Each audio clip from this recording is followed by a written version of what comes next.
Toes out, standing tall. Send your butt back as you hinge forward, slight bend in the knees. Standing up, squeeze your butt at the top. Exhale on the way up, inhale on the way down. Exhale on the way up, inhale on the way down. Lets you focus a little bit more even on your glutes than even a regular deadlift is. Pull over and chest press was the next move I wanted to show you. So I'll show you two ways. If you're doing this with a really light dumbbell, two light dumbbells, you'll hold one in each hand. And they'll be together as you lower down behind your head and pull back up to the front. And then from here, lower your elbows down and press back out. Come back together, pull over, and then press out. Pull over, and press out. Pull over and chest press with two light dumbbells. Now if you just have one heavier one, you hold it up overhead, do the pull over, and then press like that. So your hands will just be closer together. So you'll lower it down to your chest and then press back out from your chest. Pull over, lower down, press back out. You could also do it like this with your hands kind of stacked. Feels slightly more awkward, but it's about the same thing. Whichever feels better for you and kind of how your dumbbell or kettlebell is structured. And then we have Frogger squats. So Frogger squats are basically a jumping squat, but I'll use my hands to touch the ground and come back up to make you go lower, because sometimes we can tend to just kind of like basically do a jump and kind of skip the squatting part. So this forces you to do the squatting part.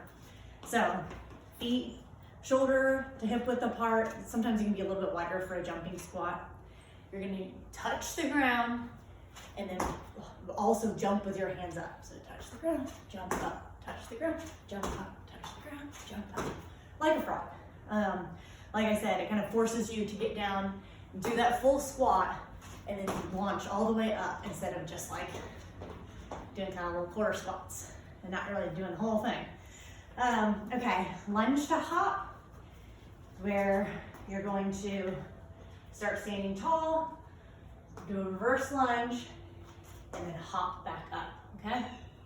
So lunge back, and then hop on one leg as you come back up. Lunge back, hop. The other leg, lunge back, hop. So it's a bit of a stability exercise, because it requires a lot of balance to do that. And then also really works your legs. That little hop at the end is really an extra touch to burn you out quickly. You can alternate too, it's just not quite as smooth to alternate than to do one at a time. So single leg, single arm, overhead press. Single leg, single arm, overhead press. So this one can get confusing when I put it on there. It's just like, wait, what am I doing? Is it a single leg or a single arm? It's both. So shift your weight onto one leg, standing nice and tall. Core is engaged. You have a weight in the opposite hand. So I'm standing on my left foot. My weight is in my right arm. Bring it to my shoulder. And from here, I'm doing my presses for as many reps as I need to. So it's challenging my body. I have the weight on one side, stabling on the opposite side. It's just creating a lot more tension throughout the entire body than it would be if you're standing on both legs. It just makes it a lot more challenging, wakes up our stabilizers, and taxes and challenges our body in a different way. Resistance band chest press. So for this, I'm gonna kind of turn the camera to the rig a little bit. Here we go. And I can see my notes now. So for this, there is a single arm resistance band chest press.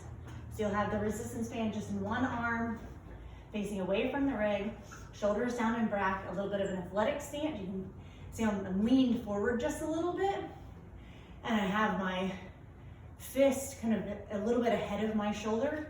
I'm gonna press out with the resistance band and then slowly control back in. Press out and slowly control back in. So it's just a standing chest press, and the resistance band is the weight that's challenging the press.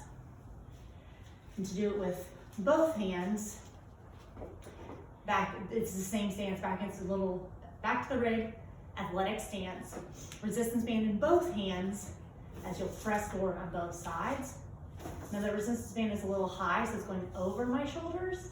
If it's lower, it'll probably hang out on the outside of my shoulders.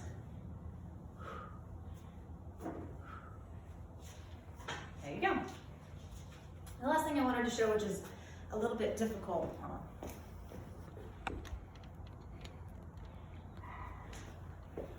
with all these cold layers on, is a scapular push-up. So just like the scapular pull-up, which I've shown in Instagram videos, you're hanging and you basically start with your ears, your shoulders up next to your ears, and then you're just pulling your shoulders down and back away from your ears. And that is a scapular pull-up. It's kind of just, it's a very small movement, but it really warms up your lats and this mid-back. And it is like the most important initial part to being able to get a full pull-up. It just is getting yourself from there into the locked and loaded position. So a scapular push-up uses very similar muscles, and it's still a very small movement. So you'll start, in a push-up position, but I'll show you first. You kind of start with your shoulders forward, and then you're pinching your shoulder blades together, like just try to pinch your sports bra, if you're wearing a sports bra, between your shoulder blades to get the push-up. And then you'll like raise yourself back out, pull your scapula apart to come back out, and then you'll pull them back together. So actually in a push-up, it looks like this. I'll do it from my knees. So my upper back is a little rounded right now. My scapula pulled all the way apart, and then I almost like lower myself down and pull my scapula together, pinching my sports bra together. Low, pulling out, so now my upper back is rounded, and then I'm gonna pull my scapula together. Rounded, scapula together. Rounded, scapula together. The whole time, trying to keep my core engaged and get that good push-up position. My butt was probably a little high before, so getting my butt down to do it. More challenging would be to do it in the full pull-up, push-up position, just putting more weight on it. So slow and controlled, definitely recommend trying it just like this with air first to kind of figure out what that movement feels like and looks like, and then coming to the ground and trying to do it with some of your weight. And if it feels really difficult, it might just be that your body is too heavy right now, so continue to scale it like we do regular push-ups by going to a higher and higher surface to make it easier. And those are all kind of the new moves I wanted to show you, so enjoy the new program. Thanks for watching.